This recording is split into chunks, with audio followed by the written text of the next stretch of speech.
नमस्कार, आप सभी का बहुत स्वागत है लाइव टाइम्स के डिजिटल प्लेटफॉर्म पर। आपके साथ हूं मैं खुशबू मनोरमा मिश्रा। और देखिए, जिस चीज का इंतजार था वो इंतजार खत्म हुआ है, क्योंकि डोनाल्ड ट्रंप ने बातचीत कर ली है पुतिन से। और इसके बाद ही ये कयास लगाए जा रहे हैं कि क्या जो युद्ध चल रहा है लगातार 2022 से रूस और यूक्रेन का, वो युद्ध खत्म होगा। क्योंकि अगर आपको याद हो तो डोनाल्ड ट्रंप ने, जब वो राष्ट्रपति नहीं बने थे, तभी से वो लगातार कहते थे कि अगर मैं राष्ट्रपति बन गया तो ये युद्ध खत्म हो जाएगा और मैं तीसरा विश्व युद्ध भी, जिसका भी कहीं दूर दूर तक कुछ तस्वीर नजर नहीं आती, वो भी खत्म करा सकता हूं।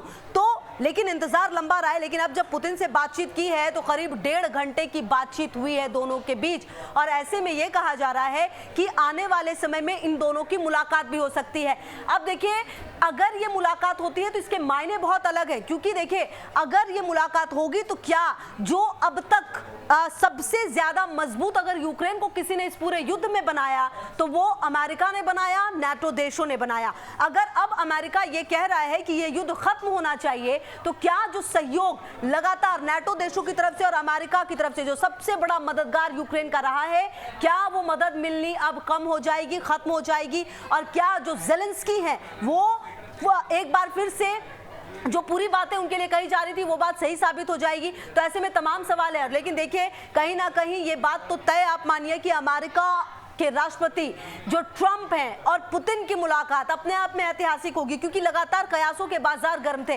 कहा यह जा रहा था कि यह मुलाकात होगी या नहीं होगी, बातचीत भी नहीं होगी, ऐसा कहा जा रहा था। लेकिन अब बातचीत हुई है और ऐसे में अब यह कहा जा रहा है कि हो सकता है कि आने वाले समय में यह जो युद्ध है वो खत्म हो जाए, ये जो युद्ध है वो विराम हो जाए। लेकिन आप देखिए, ट्रंप प्रशासन की तरफ से यूक्रेन को बड़ा झटका दिया गया। क्योंकि बेल्जियम में नाटो मुख्यालय में अमेरिकी रक्षा मंत्री पीट हेगसेथ ने यह साफ कर दिया कि अमेरिका अब यूक्रेन को पहले की तरह बड़ी आर्थिक और सैन्य सहायता नहीं देगा। इसके मायने समझिए आप, मतलब यह युद्ध जिस तरीके से चल रहा था और जिस तरीके से यूक्रेन जैसा देश रशिया जैसी कंट्री के कई हिस्सों पर कब्जा कर चुका है, मतलब कई किलोमीटर कब्जा कर चुका था। लेकिन वो जो किलोमीटर्स कुछ थे, हालांकि रशिया ने वापस भी ले लिया है काफी हद तक। लेकिन आप समझिए कि यूक्रेन जैसा छोटा सा देश अगर रशिया में घुस जाता है और इस तरह से उसकी थोड़ी सी भी जमीन ले लेता है तो ये अपने आप में बहुत बड़ी बात है। लेकिन अब ये समझना होगा कि क्या आने वाले समय में अगर अमेरिका की तरफ से मदद नहीं मिलेगी तो नाटो, क्योंकि अब नाटो के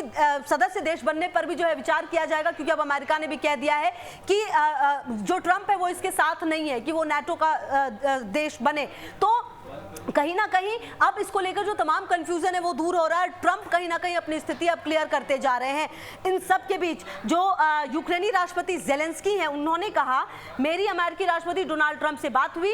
इस बात पर जोर दिया गया कि दोनों देश मिलकर रूसी आक्रामकता को रोकने और एक स्थायी विश्वसनीय शांति सुनिश्चित करने के लिए अगले कदम की रूपरेखा तैयार कर रहे हैं।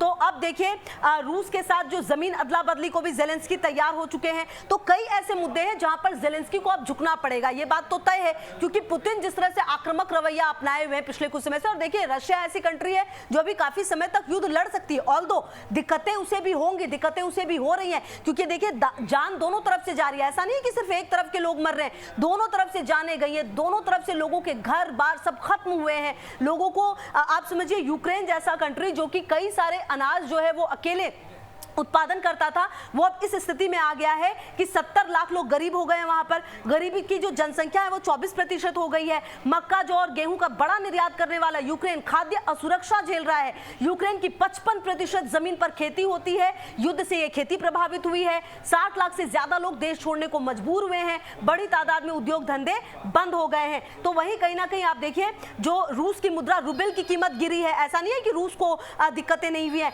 कई विदेश कंपनियों ने रूस में काम करना बंद कर दिया है। काबिल युवा जो है वो रूस छोड़कर दूसरे देशों में जा रहे हैं।